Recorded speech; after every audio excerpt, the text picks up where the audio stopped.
So, how do we test the reliability of a car? That's easy. We drive it.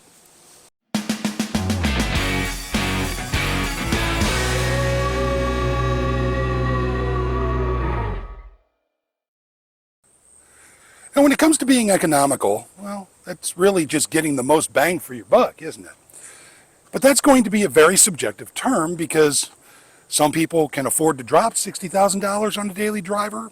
Others are just looking for a $500 beater. Now, as far as versatility goes, that's another subjective term. You see, some people just want a four-door sedan with good trunk space. Other people are looking for an SUV like the Trailblazer with optional seating for 8 or additional cargo space. Still, other people are looking for a transformer like the Chevy Avalanche. They can go from a 5-passenger vehicle to an 11-foot long bed pickup truck in just under a minute. So being economical, being versatile, is subjective. What about being reliable? Well, there's really only one way to test reliability, and it comes down to 2 words: road trip. And boy, do we have a reliability test in store for you.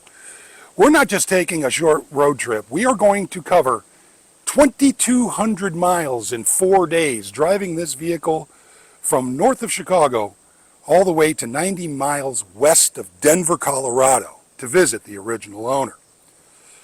Now, prior to any road trip, there are several things you want to do. Number 1, get your vehicle checked out. That means making sure that the oil is changed or is at the proper level. Check your transmission fluid. Make sure it's not burnt or low. Check your tires. Make sure all of your lights are working. And once that's done, address any issues that come up and get them squared away. In our case, the Trailblazer was almost due for an oil change anyway, so we went over to our friends at Master Pro in Grays Lake, Illinois, and we had them do the oil change. At the same time, it had been about 55,000 miles since I had done a transmission drain and fill. So I had them do a transmission drain and fill and replace the transmission filter. For more information on that procedure, check out our 5 most neglected drivetrain components video. I'll link it in the description below. Once the oil and the transmission fluid were changed and the filters were changed, well, then it was time to address the old Michelin tires that were on this vehicle. There was no way they were going to make 2,200 miles. I didn't believe they'd make 1,100 miles. So I went online and ordered 4 Summit HT2 Trail Climber tires from Walmart. Why Walmart? Well, because the days of paying name brands like Firestone, Goodyear, Cooper, Bridgestone, well, a lot of people can't afford that these days. So this seemed like a low-cost alternative. And I'll be doing a review on these tires in the very near future. In short, though, they've performed perfectly. Finally, one early Wednesday morning, we hit the road, starting our 1,100-mile trip from north of Chicago all the way to 90 miles west of Denver and 9,000 feet up. But I don't want to bore you with 14 hours of road footage. So, ludicrous speed! Go!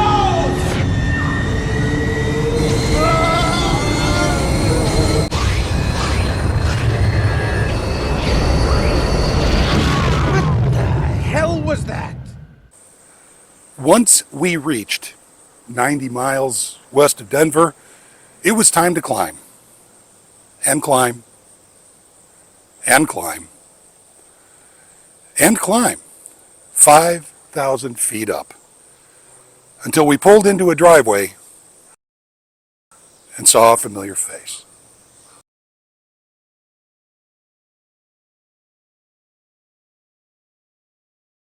Okay, we made it 1,000 miles, climbed to an altitude of 9,000 feet, and the Trailblazer performed perfectly the entire way here.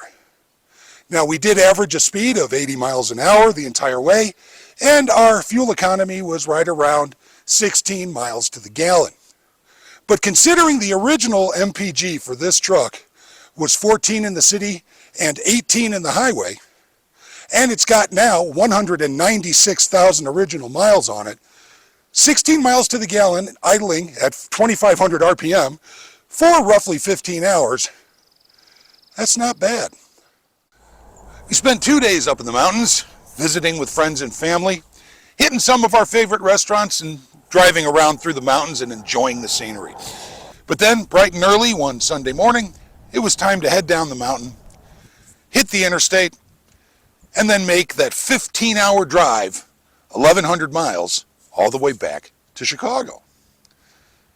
Now, this would be the part of the video where I send you dramatic footage of a vlog where we're sitting on the side of the road because the Trailblazer's broken down and we're waiting on roadside assistance and there's a tow truck coming and we have to get a hotel because the auto shop doesn't open till Monday.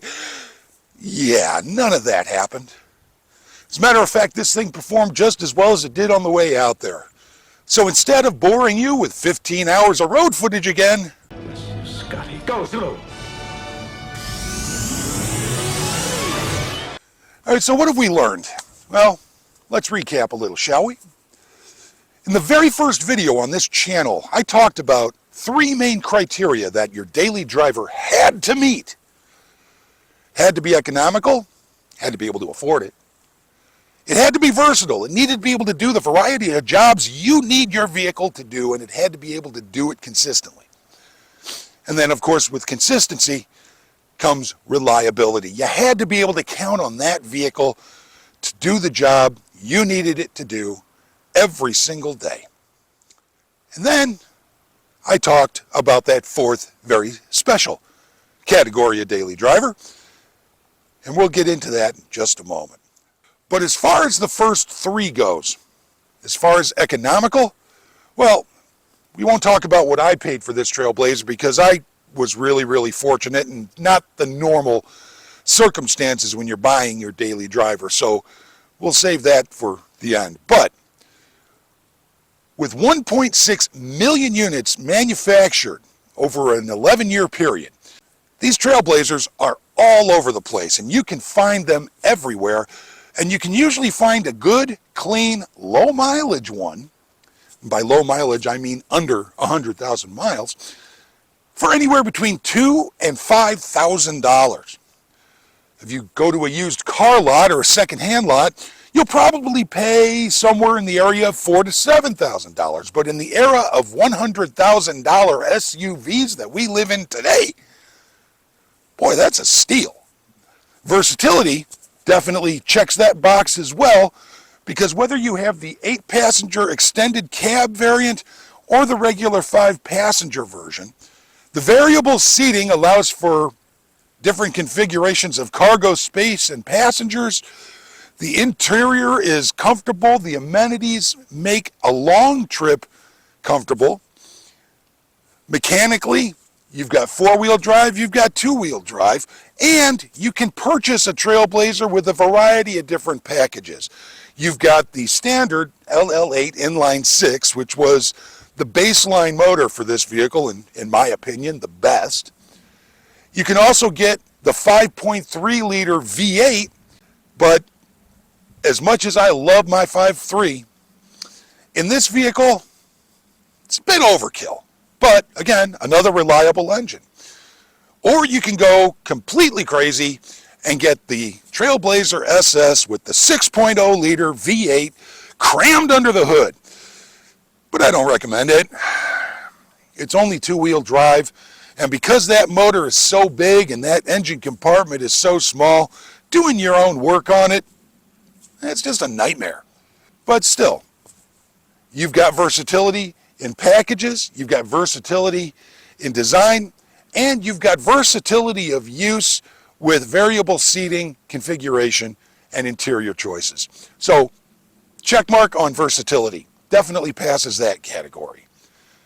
And then we get to reliability. Well, I drove 100 miles after getting an oil change and a transmission service before we hit that 1,100 mile trip in 15 hours straight going to Colorado. We then put an additional 200, maybe a little bit more, while we were in Colorado.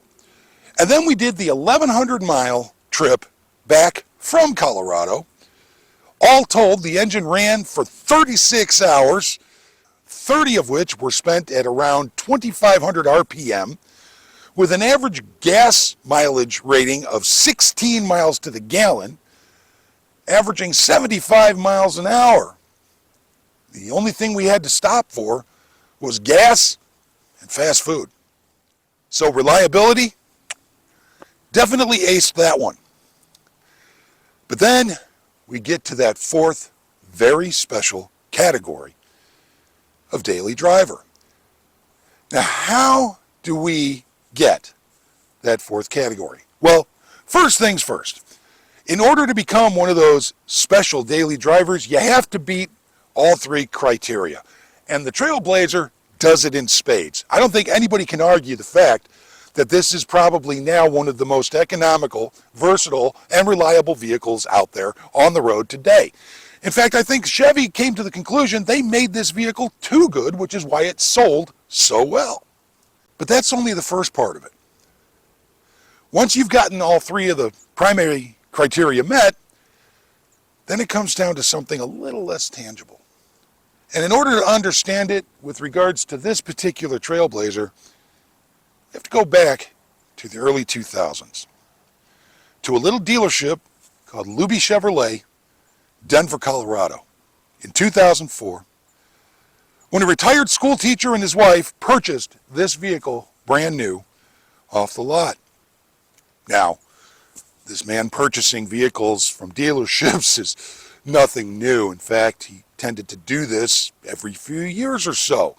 Leave in the morning in one vehicle, come home at night in a completely different vehicle, and not tell his wife. But in this particular instance, he found this vehicle, he fell in love with it, and he drove it home. And then something incredible happened. He kept it. He kept driving it. He maintained it. And then 18 years later, he still had it. And after those 18 years and 180 some odd thousand miles, well, he couldn't drive anymore. See, that owner was my father. And once he realized he couldn't drive anymore, he called me up and asked me, do I want it? Yeah, I definitely wanted it. So we agreed to split the shipping cost, and he shipped it out to me here in Illinois. And I've been driving it ever since. So, does that make it that special kind of daily driver? That's a start. But you have to also look at the history.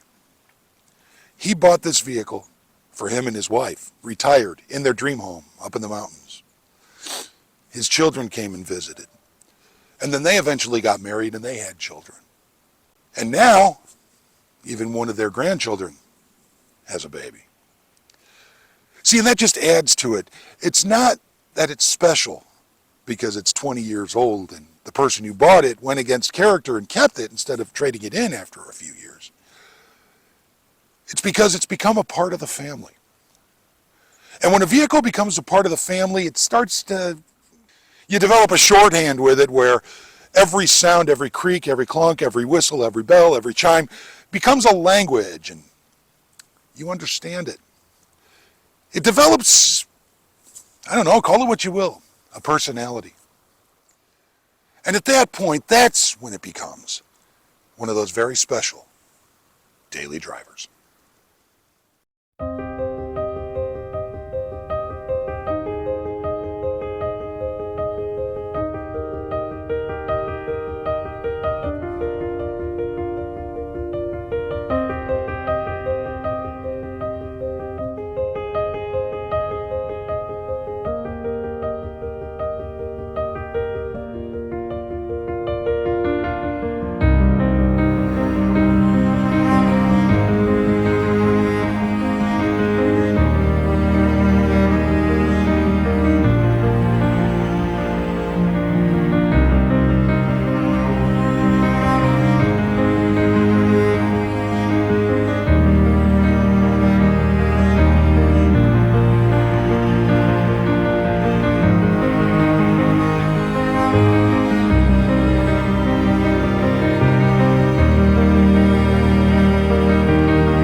Well, that's going to do it for this episode.